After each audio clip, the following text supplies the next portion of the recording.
Let me show you what I'm talking about. Take you back over here. We'll walk you through everything I did to this point to figure out how the hell I got to this point to figure out what the problem was. All right, guys, welcome back to my channel. Today, this is going to be a teaching moment that every electrician needs to listen.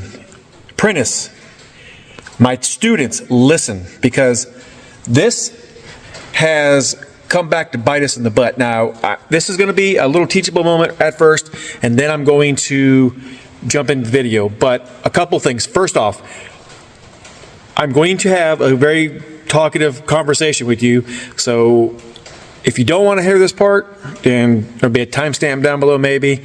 You can skip to the problem. So I'm going to put the phone down, we're going to talk, and then I'm going to show you the problem and how we fixed it, or how I'm going to fix it here in a second. I have no microphone. This was a service call. This was a job that I've done a year and a half ago. I was up here because my electrician that was helping me did not label the panel.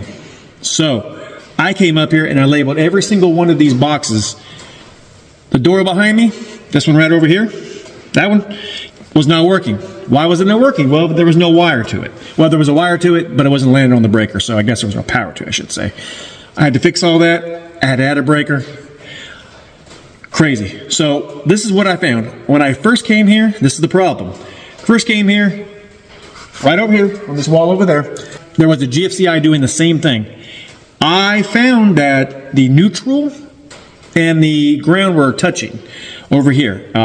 That's the only thing I found, which kept tripping the GFCI. If you know about a metal box, neutral touching the box, there's an imbalance, so blah, blah, blah. That was a problem that I had before in this box. Fixed it, no problem. So as I was going around, which we're going to go to the other side in a few, same thing, except GFCI would never reset. I went through one box, pulled it out. The electrician that was helping me, he just bypassed the GFCI altogether. Put it on the load side so it would feed everything hot with no issues. I guess he couldn't figure out, I don't know. I don't know what the deal was. Anyway, it's just one of them things that happen. Word of advice, get people that you can trust, because not only was that a problem, there are boxes, 4 square boxes with RS covers, raised steel. The raised steel covers I'll show you here I'm talking about. I can't really show you any pictures, maybe I'll be able to zoom in and show you, but there's no screws in the RS covers. They've got to be in there. He left them out. He left the ones out up high, like way up there, because he thought I would never be coming back here, I guess, to see the work he did. So, long story short on that, practice like you play, guys. Put all the screws in. It's code for one. Another thing that I like, it's not code.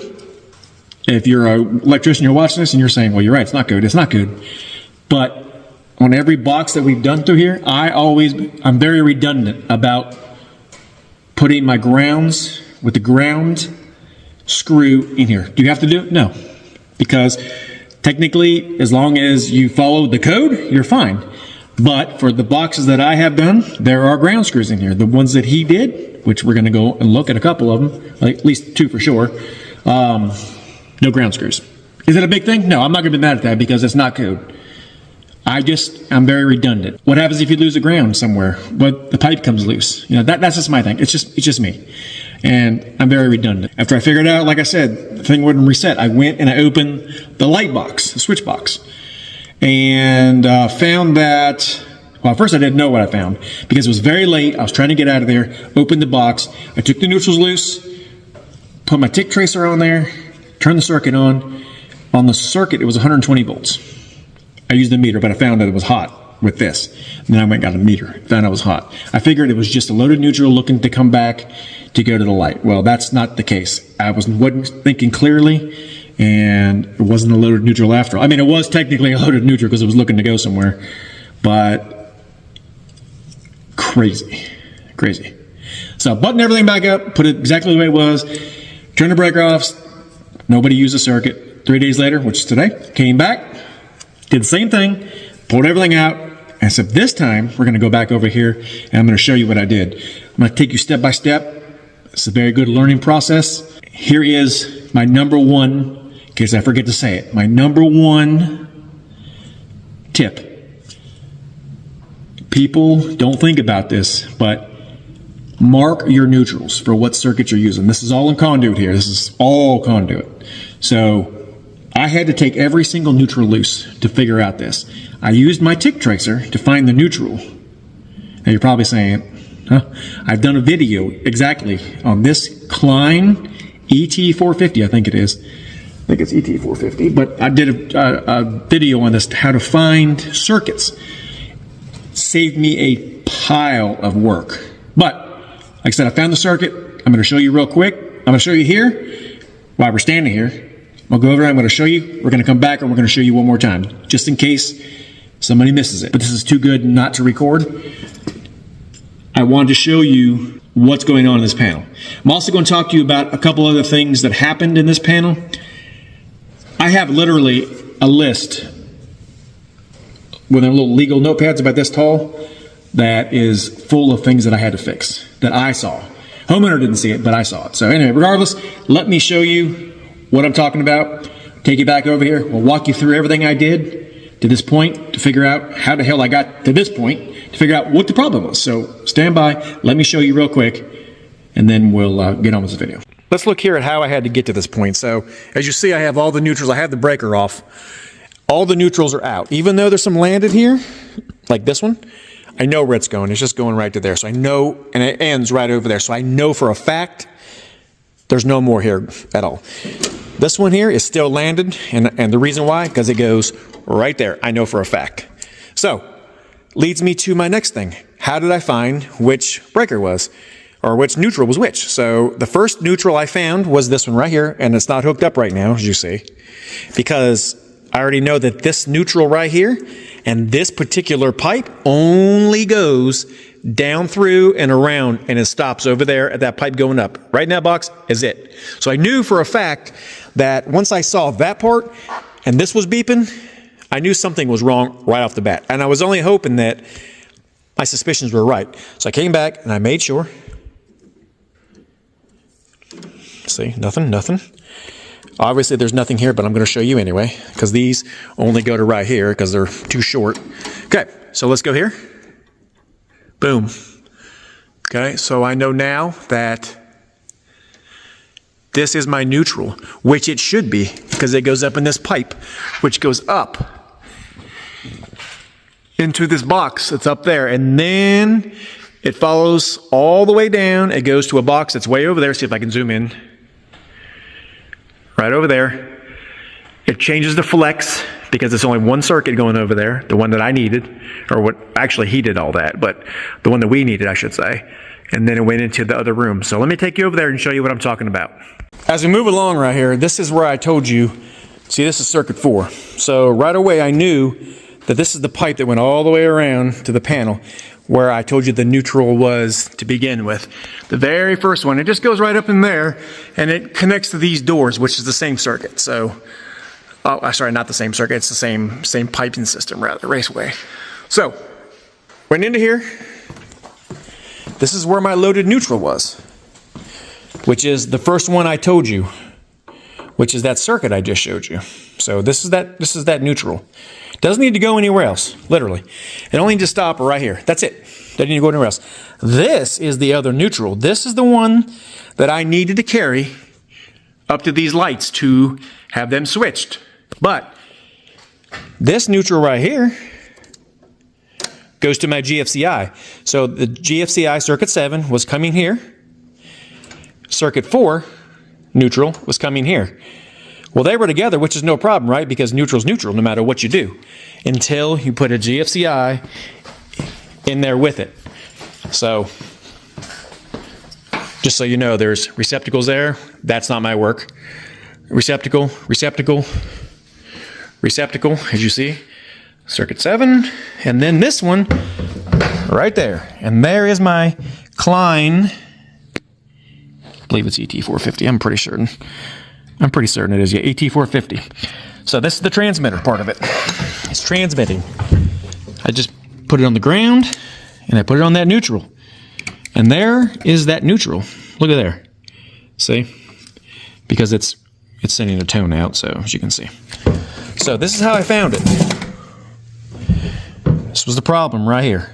This neutral is over in the box I just was at, the very first one with the switches. It goes over there.